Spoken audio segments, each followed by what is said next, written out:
Chers amis de Radio Cité, bonjour. Là, on va se prendre une fondue, t'es d'accord? On va se faire une fondue parce que on a eu un temps incroyable et puis finalement la neige est de nouveau sur les crêtes. On se dit, allez, c'est le moment de se rappeler qu'on a encore droit, on ne sait pas pour combien de temps, mais un peu d'hiver.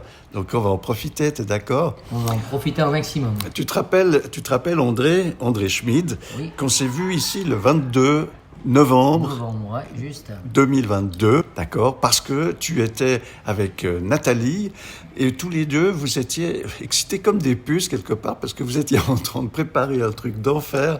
Et puis, je te laisse te représenter pour celles et ceux de nos auditrices, auditeurs qui n'étaient pas le 22 avec nous, et puis de nous rappeler un petit peu dans l'historique pourquoi on s'est rencontrés à l'époque. Et puis pour le reste, on verra après. Alors, salut toi, merci pour cette fondue qu'on va manger ensemble, et puis un grand bonjour à tous tes auditeurs et les auditrices. Les auditrices, voilà, tout le monde, quoi, les deux. Donc on s'était vus, on s'est eu en contact et tout, puis je t'ai dit que j'avais un gros projet, puis tu m'as dit viens on en parle, et puis du coup tu nous as gentiment invités avec Nathalie, puis on s'est donc vu le 22 novembre, et puis on a pu parler de ce projet qui est maintenant derrière nous. Alors c'est Nathalie comment? Nathalie Péréard. Et donc ce projet est derrière nous, mais avec les yeux qui brillent, parce c'est une soirée de fous. Mais rappelle-moi, dans quel état d'esprit vous étiez le 22 novembre? Alors écoute, on était excités comme des puces, comme tu disais, mais par contre on savait pas ce qui allait se passer encore. Hein. C'était un gros projet quand même. C'était donc la salle de l'Alhambra qu'il fallait remplir. On avait plus de 1000 personnes. C'était une première pour vous. C'est quelques semaines après le début de votre association. En plus, c'est chaud.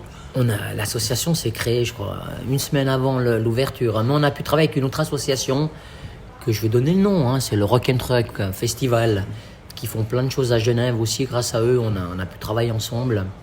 Puis depuis là, on a pu monter notre association et tout. On a notre logo, nos statuts et tout ça. Une association qui s'appelle Highway to Rock. Et puis voilà, donc on a fait une soirée de fou qui était juste magique, avec deux groupes qui étaient au taquet, des gens qui étaient au taquet.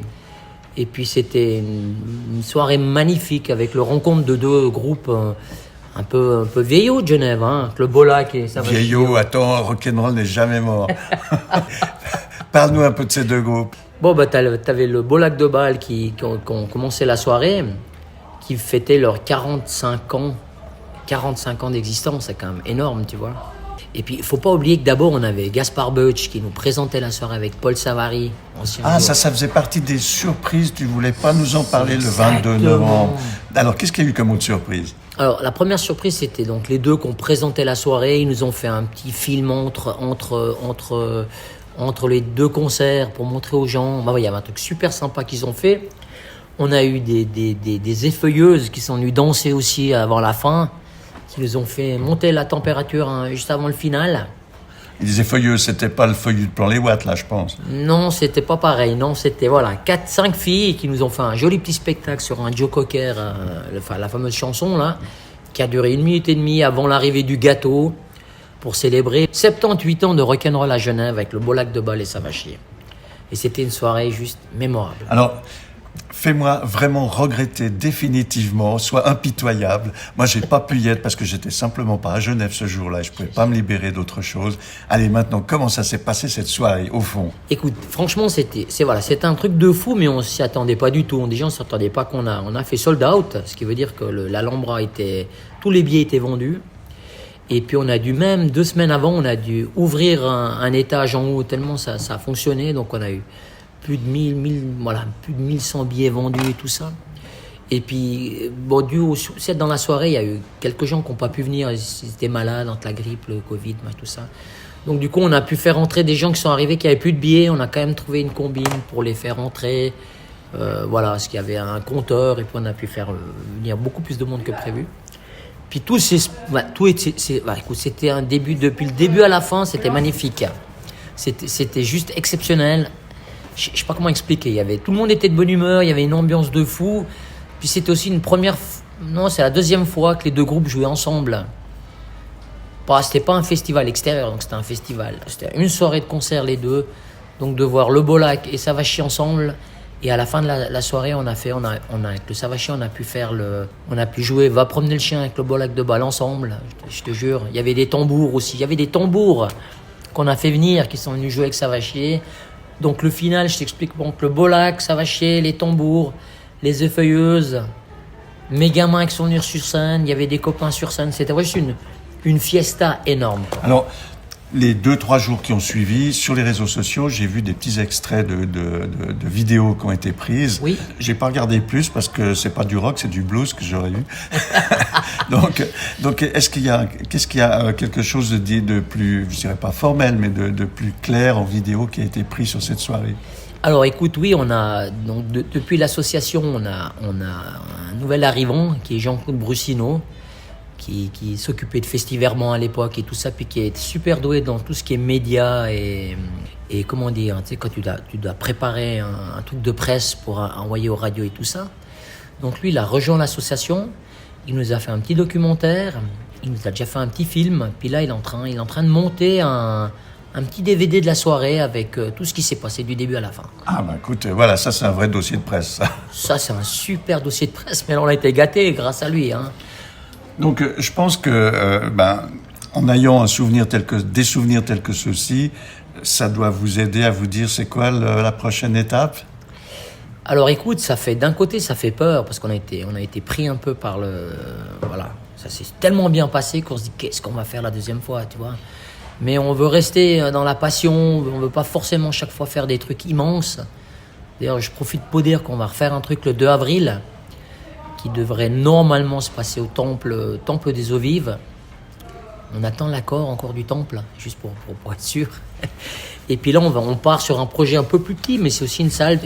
Un temple, tu mets 450 personnes, donc ça reste. Mais c'est bien ça aussi. C'est vachement bien. Hein. Et là, ce sera un mélange il y a une chorale qui va chanter, il y a un chanteur lyrique normalement, il y a un groupe de bluegrass, un groupe un peu pop. Puis c'est 1h15 de spectacle non-stop.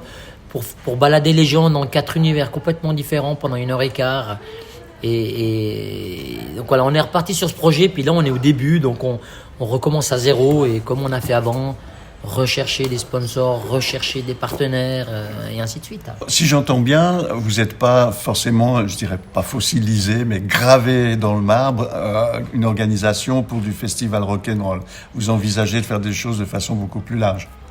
Écoute, on est parti sur cette idée, voilà. On est un peu rock quand même. Hein. Bah oui, ça j'ai vu. Tu aurais de la peine à me le cacher, je te connais un peu maintenant. Mais voilà, on s'ouvre un petit peu à d'autres choses. Hein. Puis c'est aussi un message, s'il y a des gens qui veulent organiser quelque chose, qu'on donne un coup de main d'une petite association, nous on est prêt à donner des coups de main, on essaie de s'associer avec d'autres gens, d'autres styles. Après, on reste quand même dans des trucs qu'on maîtrise un petit peu, quand c'est voilà, j'ai tout ce qui est peut-être plus moderne, toi, ou ce qui est peut-être des trucs de rap ou des choses comme ça où moi je suis une pive. Ça va être plus dur. Il faut quand même que nous on garde. Il faut que ça résonne en toi, quoi. Il faut que ça résonne en nous, mais on est vraiment ouvert à aider d'autres gens ou d'autres personnes, des groupes. Alors vous entendez, chers auditrices, auditeurs, hein, j'ai envie de prendre ma gratte avec mes amis, de pousser une gueulante au micro sur ce que je pense du monde. J'appelle le lien qui sera sur podcast et partout pour que vous puissiez rentrer en contact avec Nathalie et André. Et puis je vous souhaite du bonheur parce qu'il y a des gens qui ouvrent la porte et les oreilles des autres. Donc vous pouvez compter sur eux si vous faites les choses correctement. Ça c'est sûr qu'on est prêt à écouter, à partager, à donner notre expérience, notre peut-être pas savoir parce que c'est un peu gonflé, mais voilà, nos expériences, puis les partager. Puis si on peut aider des plus jeunes et des gens intéressés, des plus jeunes de 18 à 75 ans, hein. Je veux dire, même des vieux comme moi, quand je dis des vieux comme moi. Nous, voilà, on veut des gens passionnés, et si on sent qu'il y a de la passion et de l'envie, nous, on est prêt à ouvrir les portes et puis à aider du mieux qu'on peut. Sur ce millier, cette belle brochette de gens qui participaient à ce premier événement, puisqu'on parle des vieux, c'était tous des vieux, là? Tu m'inquiètes. Non, alors sur scène, il y avait ouais, les vieux, ok. Il y avait une brochette. Quand tu me dis que ça fait des dizaines d'années qu'ils jouent, ils n'ont pas 20 berges, on est d'accord. Mais excuse-moi, je parle du public, donc. Ah non, mais le public était c'était large, quoi. Hein. Il y avait un public large, c'est ça qui nous a étonnés, quoi.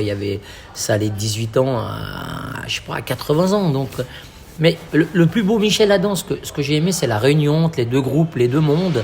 Puis c'est la première fois que aussi quand je dis les fans du Beau-Lac de Bâle, les Savachus se sont croisés, puis finalement ils ont vu que... C'est la deuxième fois, hein? La deuxième fois, bon, c'était un festival, mais ça, c'était pas prévu dans ce sens-là, tu vois. Ah là, c'est spontané, là. Là, c'est moi qui ai réfléchi, puis comme, voilà, j'ai eu un bon feeling la première fois, j'ai dit, on va renouveler ça, puis montrer aux gens, finalement, Beau-Lac, c'est des passionnés, quoi. Franchement, depuis le temps qu'ils jouent, ils ont toujours la banane, le sourire, et puis ça va chier aussi, hein, même s'ils boivent plus, mais... C'est des trognes à gouttes, les gars. Des trognes à gouttes. Des trognes à gouttes, mais on adore ça. Et puis de voir une fête, et puis surtout, il n'y a pas eu de... Il y avait vraiment c'était festif, les gens, ils avaient tous la banane, ils sont tous partis avec le sourire. Alors, c'est le moment que je te repose la même question que la dernière fois, qui est un rituel dans notre émission. Je pense que cette fois, tu as d'autres arguments. Quand tu entends dire quelqu'un « merci la vie », comment ça résonne en toi? Et merci la vie, moi, ça résonne, c'est un sourire, c'est un coup de lumière, c'est un rayon de soleil qui te vient, et tu te dis merci, c'est que t'as l'impression d'avoir fait quelque chose de bien.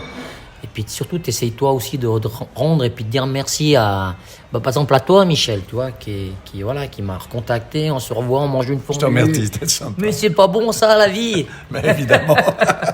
Tu sais, la vie, elle est magnifique, faut pas perdre le mode d'emploi, c'est tout. C'est ça, faut garder les yeux ouverts, les oreilles, puis rester ouvert à l'autre, hein, c'est ce que, il faut rester ouvert. Bien, mon ami, je te souhaite tout le bonheur du monde, c'est aussi bien évidemment ce que nous souhaitons à nos auditrices et auditeurs. Bien sûr. Et puis surtout, tiens-nous au courant de la suite. Avec un grand plaisir, quoi. À tout bientôt, salut. Merci Michel, magnifique.